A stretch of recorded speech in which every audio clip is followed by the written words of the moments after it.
ഞങ്ങളുടെ യഥാർത്ഥ കലാശക്കൊട്ട് വരാൻ പോകുന്നത് ഈ 19-ാം തീയതിയാണ്.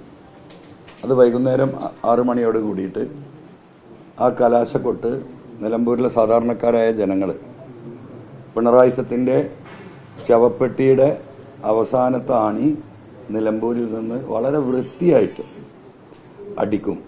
അതാണ് ഞങ്ങളുടെ കലാശക്കൊട്ട്. ഞങ്ങളുടെ പ്രവർത്തകർ മുഴുവൻ ഫീൽഡിലാണ്.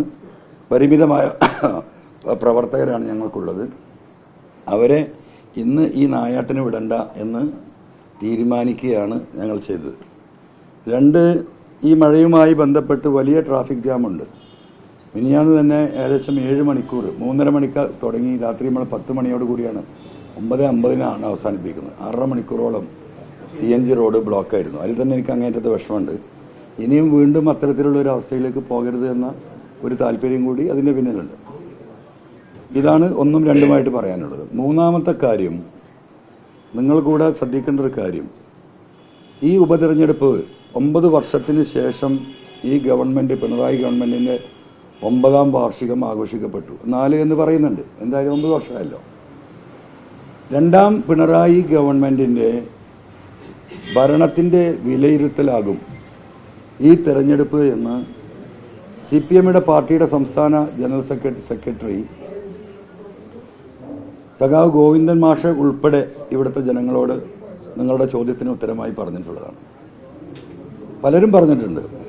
സ്ഥാനാർത്ഥി സ്വരാജ് പറഞ്ഞിട്ടുണ്ട്, വെള്ളമരം കരീം സഖാവ് പറഞ്ഞിട്ടുണ്ട്, TP രാമകൃഷ്ണൻ സഖാവ് പറയാതെ പറഞ്ഞിട്ടുണ്ട്. അങ്ങനെ പലരും ഇതൊരു പിണറായി ഗവൺമെൻറ് വിലയിരുത്തലാകും എന്നാണ് പറഞ്ഞത്. എനിക്ക് ഈ വിഷയത്തിൽ ഒറ്റ ചോദ്യമാണ് പാർട്ടിയുടെ സംസ്ഥാന ജനറൽ സെക്രട്ടറി സഖാവ് ഗോവിന്ദൻ മാഷോട് ചോദിക്കാനുള്ളത്. അതിന് അദ്ദേഹം ഉത്തരം പറയണം. ഞാൻ ജൂദാസാണ്, അത് പോട്ടെ, അതിൽ കുഴപ്പമൊന്നുമില്ല. ഈ തെരഞ്ഞെടുപ്പ് LDFനെ സംബന്ധിച്ച് അവരുടെ തെരഞ്ഞെടുപ്പ് ചരിത്രത്തിൽ ഏറ്റവും വലിയ പരാജയമാകാൻ പോവുകയാണ്.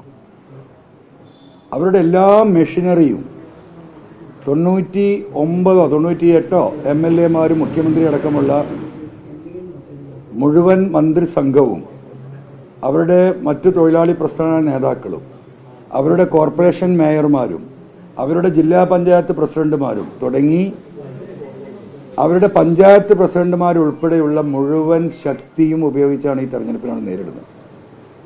പണം അവർക്കൊരു പ്രശ്നമല്ല. പണം പല വഴിക്കും വന്ന് ഈ മണ്ഡലത്തിൽ ഒഴുകുന്നത് നിങ്ങളൊക്കെ തന്നെ കണ്ടുകൊണ്ടിരിക്കുകയാണ്. ഇന്ന് ആ പണം വീടുകളിൽ എത്തിത്തുടങ്ങിയിട്ടുണ്ട്. കഴിഞ്ഞ 2 ദിവസമായി അവർ നിർലോഭം വോട്ടർമാരെ സ്വാധീനിക്കാൻ പണം കൊടുത്തുകൊണ്ടിരിക്കുകയാണ്.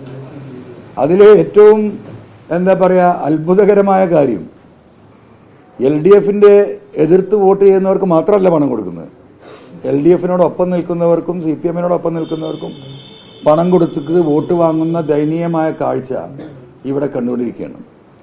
പാർട്ടി സഖാക്കൾക്ക് ഒരു റോളും ഈ തെരഞ്ഞെടുപ്പിൽ കൊടുത്തിട്ടില്ല. മുഴുവൻ ഇവിടെ ഈവൻ മാനേജ്മെൻറ്റിൻ്റെ മരുമോനിസത്തിൻ്റെ ഒരു സംഘം വന്നിട്ടാണ് ഈ കാര്യങ്ങൾ ഇവിടെ നടത്തി പോകുന്നത്, ഇപ്പോഴും നടത്തിക്കൊണ്ടിരിക്കുന്നത്. അപ്പം ഈ ഗതികേടിൽ അവരെത്തി നിൽക്കുന്നു. കിറ്റുകൾ കൊടുക്കുന്നുണ്ട് 2 വിഭാഗവും. അപ്പം നമുക്ക് കഴിഞ്ഞ 2-3 ദിവസമായിട്ട് ഈ ഫീൽഡിൽ നിന്ന് വിവരമുണ്ട്. അപ്പോൾ നമ്മൾ നമ്മുടെ പ്രവർത്തകരോടും നമ്മളുമായി ബന്ധപ്പെട്ട് നിൽക്കുന്ന സഖാക്കളോടും ഒക്കെ പറഞ്ഞത്, കിട്ടുന്നത് മുഴുവൻ വാങ്ങണം, ഒന്നും നോ എന്ന് പറയരുത്. കാരണം ഇതൊന്നും അവരുടെ തറവാട് വിറ്റിട്ട് കൊണ്ടുതരുന്നതല്ല. കേരളത്തിലെ ജനങ്ങളെ പല രീതിയിൽ കൊള്ളയടിച്ച് കബളിപ്പിക്കപ്പെട്ടിട്ടുള്ള പണമാണ് ഇവിടെ നൽകുന്നത്. ഇങ്ങനെയൊക്കെ ചെയ്തിട്ടും സഖാവ് ഗോവിന്ദൻ മാഷോടുള്ള ചോദ്യം, ഈ തെരഞ്ഞെടുപ്പിൽ LDFന്റെ സ്ഥാനാർത്ഥി ശ്രീ സ്വരാജ് പരാജയപ്പെട്ടാൽ മുഖ്യമന്ത്രിയെ ആ സ്ഥാനത്തുനിന്ന് മാറ്റുമോ? കാരണം പിണറായിസത്തിനെതിരെയുള്ള വോട്ടാണ്, പിണറായിയോടുള്ള വിരോധമാണ്, അദ്ദേഹത്തിൻ്റെ ഏകാധിപത്യത്തോടുള്ള വിരോധമാണ്, അദ്ദേഹത്തിൻ്റെ സ്വേച്ഛാധിപത്യത്തോടുള്ള വിരോധമാണ്. കുടുംബത്തെ സംരക്ഷിക്കാൻ പാർട്ടിയുടെ അടിസ്ഥാന തത്വം മതേതരത്വം ഇവിടെ പണയം വെച്ച് കേന്ദ്ര ഗവൺമെൻറ്റിന് കീഴടങ്ങിയാണ് അദ്ദേഹം മുന്നോട്ട് പോകുന്നത്. അതിനെതിരെയാണ് ഇവിടുത്തെ ജനങ്ങൾ വോട്ട് ചെയ്യുന്നത്. ഇത്രയും ദിവസം, കഴിഞ്ഞ ഒരാഴ്ചയായി പല ഘട്ടങ്ങളിലായി ഇവിടെ ക്യാമ്പ് ചെയ്ത് ജനങ്ങളോട് വോട്ട് അഭ്യർത്ഥിക്കുമ്പം PV അൻവറിനെ അറ്റാക്ക് ചെയ്യാനല്ലാതെ ഈ അനിമൽ അറ്റാക്കിനെ കുറിച്ച് ഒരു വാക്ക് പറയാൻ ഈ നിമിഷം വരെ പിണറായിയും അതുപോലെ തന്നെ പ്രതിപക്ഷ നേതാവും ഇതുവരെ ചെയ്യാറായിട്ടില്ല. ഈ ജില്ല നേരിടുന്ന വിഷയങ്ങൾക്ക് അവർ ചർച്ചയാക്കിയിട്ടില്ല. ഇത് നിലമ്പൂരിലെ ജനങ്ങൾ, വോട്ടർമാർ വളരെ ഗൗരവമായി കാണുന്നുണ്ട്.